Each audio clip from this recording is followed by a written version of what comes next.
बहुत बहुत नमस्कार। और कल प्राइम टाइम शो में आपने एक्शियन महोदय का इंटरव्यू देखा था। बहुत सारे कमेंट्स आप लोगों के आए थे, क्योंकि आप लोगों का मैसेज लगातार मेरे पास आ रहा था कि सर एक मुलाकात उनके साथ में करवाई जाए।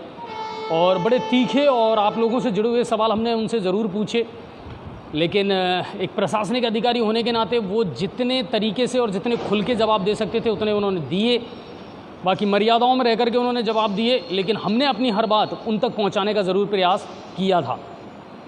कल से अब तक गंगापुर सिटी या सवाईमाधोपुर ज़िले में क्या कुछ घटित हुआ वो जानने के लिए आप लोग बेताब हैं। और सारी खबरें वैसे तो हम डाल देते हैं अपने पेज पर और आप लोग देखते हैं, आप लोग उनको फॉलो करते हैं, लेकिन फिर भी मैं आपको बता देता हूं कि कल क्या कुछ घटनाक्रम हुआ गंगापुर सिटी और सवाईमाधोपुर में, और आज क्या कुछ अपडेट रही पूरे दिन भर की। तो चलिए शुरुआत करते हैं। सबसे पहले जानकारी लेते हैं कोरोना के बारे में। सर देखिए, कोरोना का मामला गंगापुर सिटी या सवाईमाधोपुर ज़िले में कहा जाए तो बहुत जल्दी दोहरा शतक पूरा होने वाला है। 184 या 185 पूरे ज़िले में केस हो चुके हैं। ये मानते हैं कि रिकवरी रेट बहुत अच्छी है, लेकिन संक्रमण भी उतनी ही तेज़ी से फैलता जा रहा है। कल पूरे ज़िले में 9 केस नए आए और आज गंगापुर सिटी की बात की जाए तो 2 महिलाएं पॉजिटिव पाई गई। तेज़ी से ये आंकड़ा बढ़ तो रहा है, लेकिन शायद हो सकता है कि लोग अब उतने चिंतित नहीं हैं, या ये कहें कि ज़िंदगी को फिर से शुरुआत तो करनी है, तो किसी एक चीज़ को पकड़ करके बैठ भी नहीं सकते कि साहब कोरोना की वजह से अब ये तो हो ही नहीं सकता कि हम ज़िंदगी थम जाए, हमारी चलना तो पड़ेगा। तो कुल मिलाकर के कोरोना की जो अपडेट है वो लगातार तेज़ी से बढ़ती जा रही है। चिकित्सा मंत्री रघु शर्मा ने कल अपना बयान दिया था और उन्होंने ये कहा था कि जिन क्षेत्रों में संक्रमण बहुत तेज़ी से बढ़ रहा है या ज़्यादा मामले आ रहे हैं उनमें हो सकता है कि लॉकडाउन फिर से लगाना पड़े।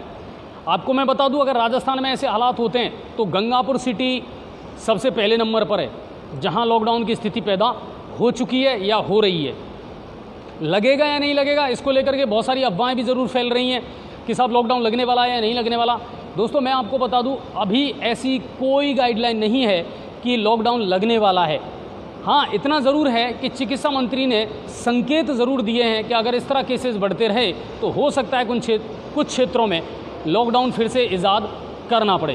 तो ये कोरोना की अपडेट थी। अब बात करते हैं कि क्राइम में क्या कुछ कल घटित हुआ और आज की बातें फिर हम आगे करेंगे। कल की अगर बात की जाए तो कल क्राइम में 2 दिन पहले सवाईमाधोपुर के पास में जब मध्य प्रदेश हम जाते हैं तो एक चंबल नदी का पुल पड़ता है, पाली पुल के नाम से उसको जाना जाता है। वहाँ के सबसे ज़्यादा आत्महत्या के केसेस आप भी सुन रहे होंगे, देख रहे होंगे, इस दौरान बहुत तेज़ी से बढ़े हैं और उसको अब बिल्कुल डेथ पॉइंट करार दे दिया गया है।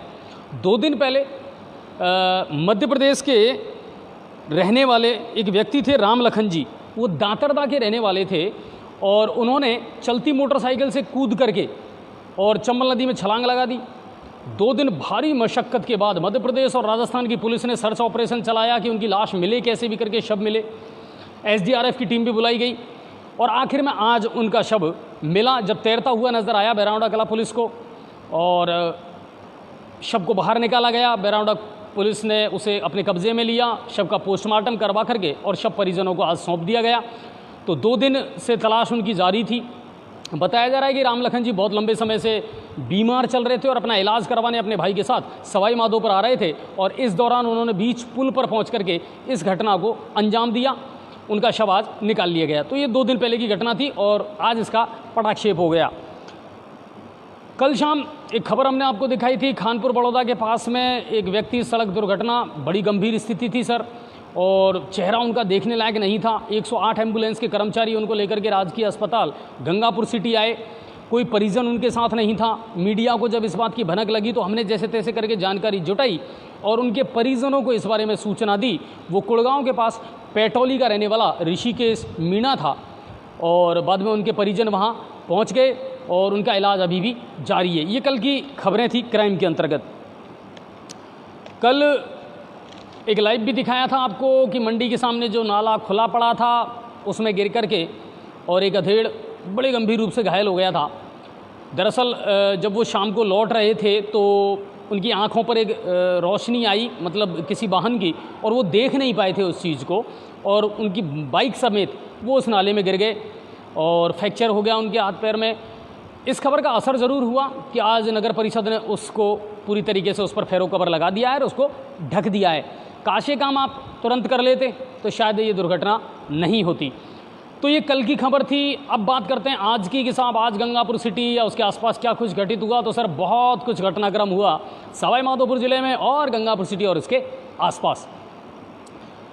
कल शाम लगभग 10 बजे हमारे पास सूचना आई कि वार्ड नंबर 32 और 33 के लोगों ने एक विरोध किया था। किसी व्यक्ति के मकान में एक निजी कंपनी का टावर जो है वो वहाँ लगाया जा रहा था, जिसका लोगों ने विरोध किया कि साहब ये टावर यहाँ नहीं लगना चाहिए, बड़ा खतरे वाला काम है, रेडिएशन का खतरा है। लोगों ने उसका विरोध किया। हम मौके पर पहुँचे भी, हमने देखा वहाँ पर, तो लोगों के विरोध के बाद में उस काम को रोक तो दिया गया, लेकिन आज उन लोगों ने मिलकर के और एसडीएम को इस बारे में ज्ञापन दिया कि साहब उस काम को रोक दिया जाए और हम उस टावर को वहाँ पर नहीं लगने देंगे। तुरंत इस पर एक्शन लिया गया और काम को रुकवा दिया गया एसडीएम के द्वारा। आयुक्त महोदय को भी इसके बारे में सूचना दे दी गई थी। लेकिन एक बड़ा सवाल भी उस समय आयुक्त महोदय ने एसडीएम महोदय ने उठाया कि नगर परिषद के द्वारा बिना सोचे समझे उसे एनओसी जारी क्यों की गई। पहले एनओसी देने से पहले इस बारे में सोचना चाहिए था कि लोग हो सकता है इसका विरोध करें या वो जगह सुटेबल है या नहीं है। तो हालांकि उसका काम रुक गया है और लोगों ने उसका विरोध ज़रूर किया था। आज बहुत सारे लोग थे जिन्होंने ज्ञापन दिया है अलग अलग मांगों को लेकर के। ग्रामीण और शहरी क्षेत्र के जो राशन डीलर थे उन्होंने भी आज एसडीएम को ज्ञापन दिया अपनी विभिन्न मांगों को लेकर के। सबसे पहली मांग तो ये थी कि साहब लॉकडाउन के दौरान जो घर हमने राशन पहुंचाया था उसका माल भाड़ा और जो किराया है वो अभी तक राशन डीलरों को नहीं मिला है, तो वो दिया जाए, कमीशन में वृद्धि की जाए। इसके अलावा आपने एक चीज़ और आपको मालूम होगा कि नवंबर तक जो मुफ्त अनाज वाली योजना है, राशन वाली योजना है, उसको केंद्र सरकार ने बढ़ा दिया है। अब ये है कि वो राशन मिलने तो लग गया लोगों को, लेकिन मांग के हिसाब से आपूर्ति नहीं हो रही है, यानी जितने लोग हैं उतना गेहूं का आवंटन नहीं हो पा रहा है। इस बात को लेकर के भी राशन डीलर आज थोड़े से क्षुब्ध नजर आए कि साहब जब लोगों की संख्या इतनी है तो उसी हिसाब से हमारे पास माल भेजा जाए, क्योंकि हम आपूर्ति नहीं कर पा रहे और कहीं ना कहीं लोग फिर हमारे ऊपर उंगलियां उठाते हैं और दोषारोपण करते हैं। तो ये एक ज्ञापन दिया गया। वार्ड नंबर 9 के लोगों ने भी ज्ञापन दिया कि साहब शमशान घाट की जो भूमि है उस पर कुछ लोगों के द्वारा और भूमाफियाओं के द्वारा अतिक्रमण किया जा रहा है और कब्जा किया जा रहा है।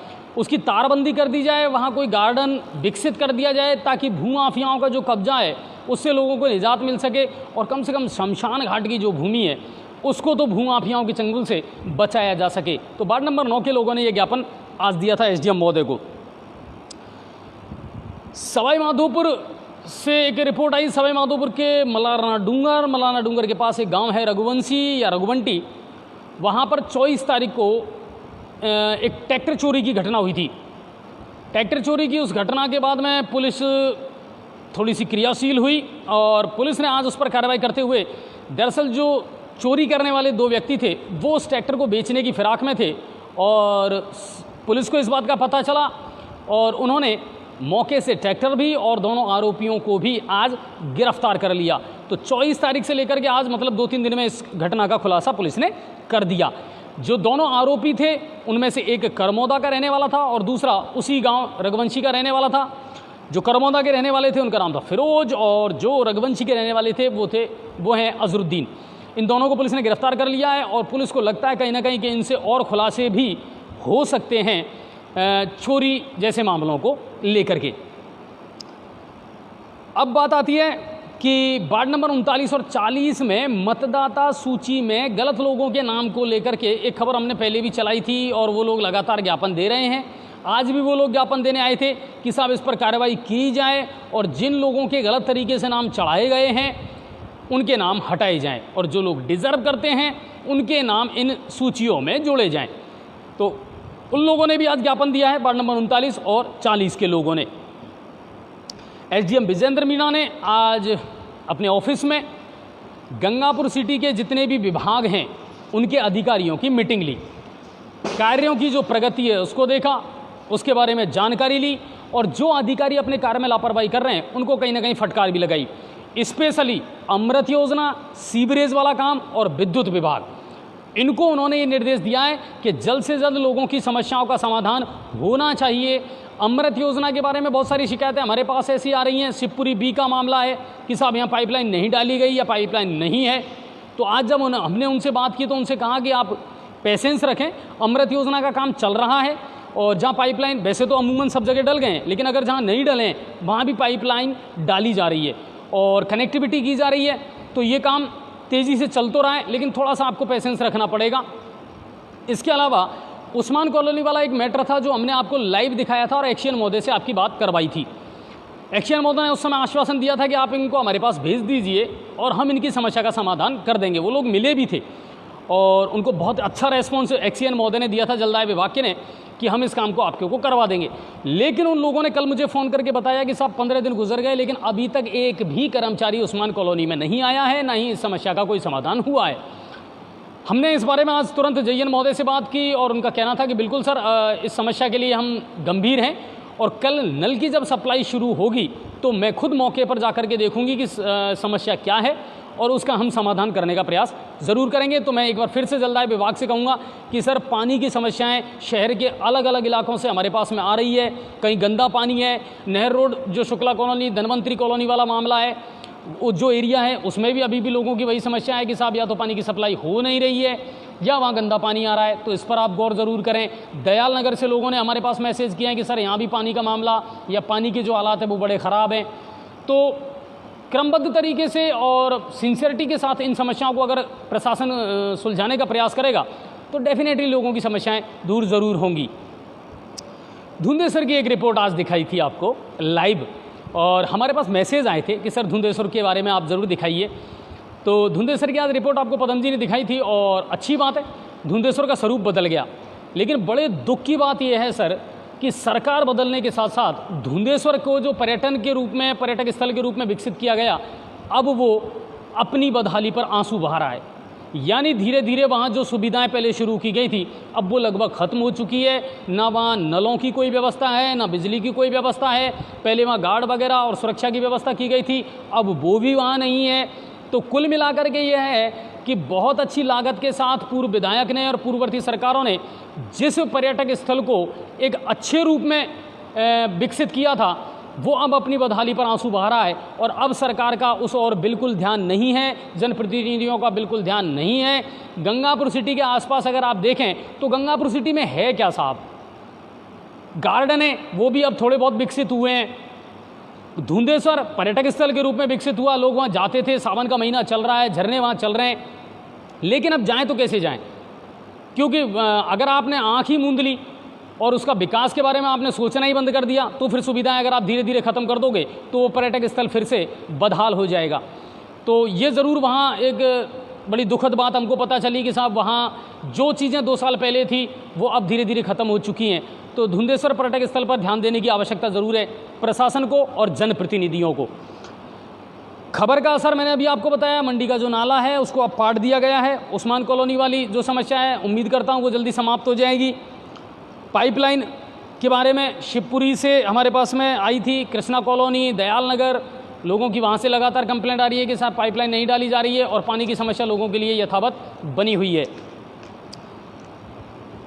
कल बुजोटिया जी का जो साक्षात्कार आप लोगों ने देखा, इंटरव्यू देखा, उसमें बहुत सारे सवाल थे और उम्मीद करते हैं कि बिजली विभाग के पास जो कमेंट्स आपने भेजे हैं, क्योंकि सीधी सी बात है उन्होंने भी देखा है उसको और प्रशासन को भी पता चला कि हमारी खामियां कहाँ हैं। लेकिन फिर भी मैं प्रशासन से ये कहूँगा और बिजली विभाग से कहूँगा, सर आप कितने बड़े दावे कर लें, समस्याएं अभी भी यथावत हैं। लाइट की जो कटौती है वो अभी बंद नहीं हुई है, विद्युत कटौती जारी है। बहुत सारी कॉलोनियाँ हैं जिनमें वोल्टेज की प्रॉब्लम है, तारों का जंजार, इसको ख़त्म करना पड़ेगा आपको। तो आप इन चीज़ों को भी सिलसिलेवार तरीके से देखिए ताकि लोगों को कहीं ना कहीं राहत मिले। बच्चन परिवार, बच्चन साहब जिनको मैं अपना रोल मॉडल मानता हूं और वो नेगेटिव करार दिए जा चुके हैं और आज ऐश्वर्या और उनकी बेटी आराध्या को भी इस अस्पताल से छुट्टी मिल चुकी है और वो भी नेगेटिव करार दी जा चुकी हैं। तो बहुत बहुत शुभकामनाएं मेरी ओर से उनको भी। लॉकडाउन की गाइडलाइन 3.0, अनलॉक 3.0 बहुत जल्दी शुरू होने वाला है सर। और मैं आपको बता दूं कि अब धीरे धीरे 50% दर्शकों के साथ सिनेमा हॉल खुल सकते हैं, जिम खुल सकते हैं, स्विमिंग पूल खुल सकते हैं, लेकिन स्कूल और कोचिंग अभी भी बंद रहेंगे। टंकी पर चढ़ने की घटना हुई थी जिसको हमने लाइव दिखाया था। एक महिला न्याय की गुहार लगा रही थी और उसके बाद एसडीएम साहब ने आदेश निकाले और पीएचईडी डिपार्टमेंट ने जितनी भी गंगापुर सिटी की पानी की टंकियां हैं उनमें अब सुरक्षा के लिए दरवाजे लगा दिए गए हैं, यानी अब हर कोई इन टंकियों पर नहीं चढ़ सकता। तो ये अच्छा काम है ताकि हर किसी को ये आज़ादी ना मिले। 10वीं क्लास की बोर्ड परीक्षाओं का रिजल्ट कल आने वाला है, तो सभी जो स्टूडेंट्स हैं उनको मेरी ओर से बहुत बहुत शुभकामनाएं कि आपका रिजल्ट आने वाला है और ईश्वर आपको सफलता प्रदान करे और आप जीवन में खूब तरक्की करें। तो ये अब तक का घटनाक्रम था। इसके अलावा और कोई बड़ी न्यूज़ आज गंगापुर सिटी या उसके आसपास से नहीं थी। क्राइम को लेकर के या इनको लेकर के प्रशासन थोड़ी सी हरकत में ज़रूर है, सफाइयाँ की जा रही हैं, बड़े नाले साफ़ किए जा रहे हैं और सालोदा मोड़ तक का जो एरिया है अब वहाँ भी नालों की सफाई चल रही है, फेरो कबर हटा दिए गए हैं। लेकिन साथ ही साथ अगर इनको ढक दिया जाए और 2 दिन में या 3 दिन में, देखिए जब गीला होता है कचरा तो उसको उठाना थोड़ा सा मुश्किल होता है, इसलिए हम जानते हैं कि उनको नहीं उठा सकते आप। लेकिन जब वो सूख जाता है, क्योंकि धूप बहुत तेज़ पड़ रही है, गंगापुर सिटी में इन दिनों बारिश बिल्कुल नहीं हो रही है, धूप तेज़ पड़ रही है, जब कचरा सूख जाता है 2 दिन में तो उसको हटा लिया जाए तो ये बेहतर रहेगा। इसके अलावा एक चीज़ और मैं बता देता हूँ दोस्तों, मेरे पास में जो खबर आई थी अभी 2-3 दिन पहले रात को, हमको फ़ोन किया था नगर परिषद के जेसीबी वालों ने कि हीरेलाल का तिवारा जो है दशहरा मैदान से पीछे वाली जो गली है उसमें कबाड़ियों ने बहुत ज़्यादा अतिक्रमण कर रखा है। डिवाइडर के दोनों ओर भैंसों को बांध करके, कबाड़े का सामान डाल करके और उस रास्ते को पूरी तरह ब्लॉक कर रखा है।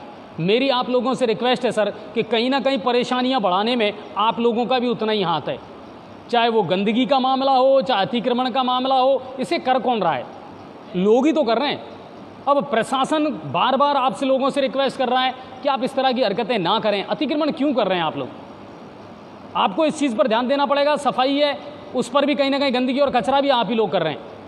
तो वो हमने जब जा कर के देखा तो वास्तव में स्थिति खराब थी। वहाँ पर लोगों ने अपने जानवरों को वहाँ बांध रखा था। अच्छा, एक ऐसा ही मामला आपने भी कई बार देखा होगा, जब हम नवी नसिया कॉलोनी में जाते हैं तो एक एरिया ऐसा है जहाँ लोगों ने रास्ते पर भैंसों को बांध रखा है और वो रास्ता पूरी तरह ब्लॉक है, जबकि वो आम रास्ता है। लेकिन बताइए आप, अब इसे धनबल कहें, बाहुबल कहें, पता नहीं हमें क्या कहें, लेकिन वो लोगों को ये बिल्कुल ही नहीं सोच आ रही कि हमने एक रास्ता बंद कर रखा है सिर्फ अपने स्वार्थ के चलते।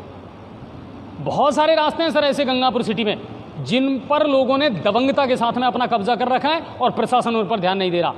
मैं ये कह रहा हूँ ऐसे लोगों के खिलाफ सख्त कार्रवाई आप लोगों को करनी पड़ेगी, क्योंकि कहीं ना कहीं अगर किसी बीमारी को ख़त्म करना है तो कड़वी दवाइयाँ लेना भी ज़रूरी है।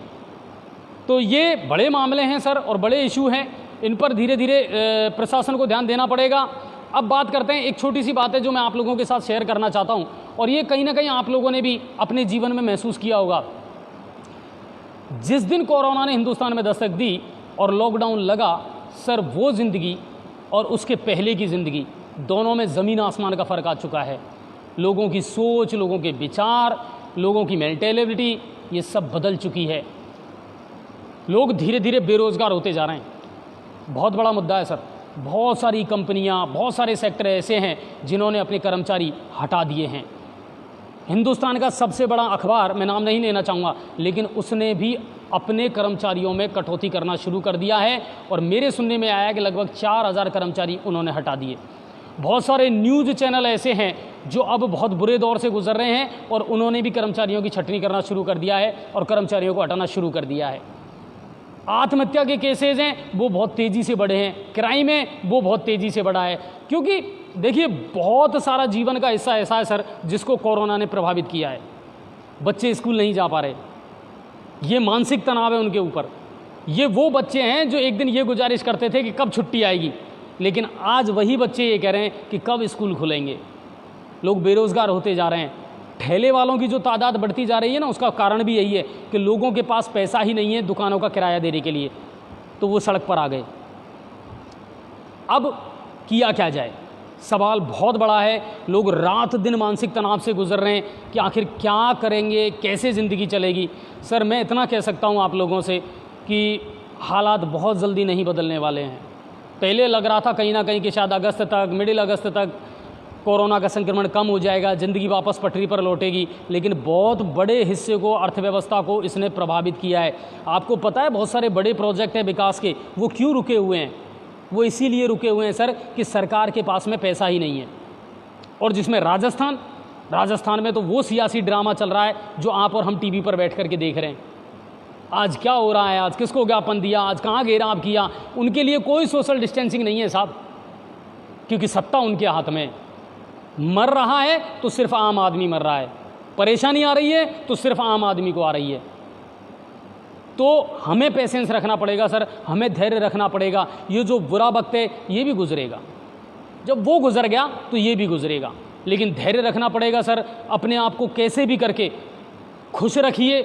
और मैंने आपसे पहले भी एक बार कहा था कि चिंता ना करें, बस चिंतन ज़रूर करें कि अब इसका सॉल्यूशन क्या हो सकता है और हम क्या बेटर कर सकते हैं। हालात ख़राब हो सकते हैं, हवाओं का रुख विपरीत हो सकता है, लेकिन कहीं ना कहीं आपको धैर्य रखना पड़ेगा, क्योंकि ये आप अकेले नहीं हैं जिनके साथ ऐसा हो रहा है। पूरी दुनिया इस चीज़ से जूझ रही है, क्योंकि कोरोना के बाद में ज़िंदगी की जो टर्म एंड कंडीशन है ना, वो पूरी तरह बदल गई है सर। लोगों के जीने का अंदाज़ बदल गया है, लोगों के विचार बदल गए हैं, मानसिक स्ट्रेस जो है उससे लोग गुजर रहे हैं। लेकिन ये किसी चीज़ का सॉल्यूशन नहीं है, सॉल्यूशन निकालना पड़ेगा, ढूंढना पड़ेगा। और बहुत सारा वक्त ऐसा है, उम्मीद करते हैं आने वाले समय में हालात अच्छे होंगे, फिर से ज़िंदगी पटरी पर लौटेगी और फिर से कहीं ना कहीं चेहरों पर मुस्कुराहट लौट आएगी, फिर से ज़िंदगी वैसे ही मुस्कुराएगी जैसे पहले मुस्कुराती थी। लेकिन धैर्य रखना पड़ेगा और कोरोना के इस काल को हमको बहुत संजीदगी के साथ गुजारना पड़ेगा। सरकारें अपना काम करे या ना करे ये हमें नहीं पता, आप खुद ही देख लीजिए कि कोरोना से पहले सरकारें बहुत काम कर रही थी, सब कुछ ठीक ठाक चल रहा था, लेकिन उसके बाद ये हालात ख़राब क्यों हुए? वो हालात इसीलिए ख़राब हुए हैं दोस्तों, क्योंकि कहीं ना कहीं कोरोना ने जीवन के बहुत बड़े हिस्से को प्रभावित किया है। तो हमको धैर्य की ज़रूरत है इस समय। बाकी अपने घरों में रहें, सतर्क रहें, सुरक्षित रहें, और हम आपकी हर खबर को, आपकी हर समस्या को प्रशासन तक पहुंचाने का प्रयास ज़रूर करेंगे और करते आ रहे हैं। और उम्मीद यही करेंगे कि आप लोग अपने कमेंट्स हमारे पास भेजते रहेंगे, अपनी समस्याओं को हमारे पास भेजते रहेंगे। आप सभी का बहुत बहुत शुक्रिया, धन्यवाद। जय हिंद, जय भारत।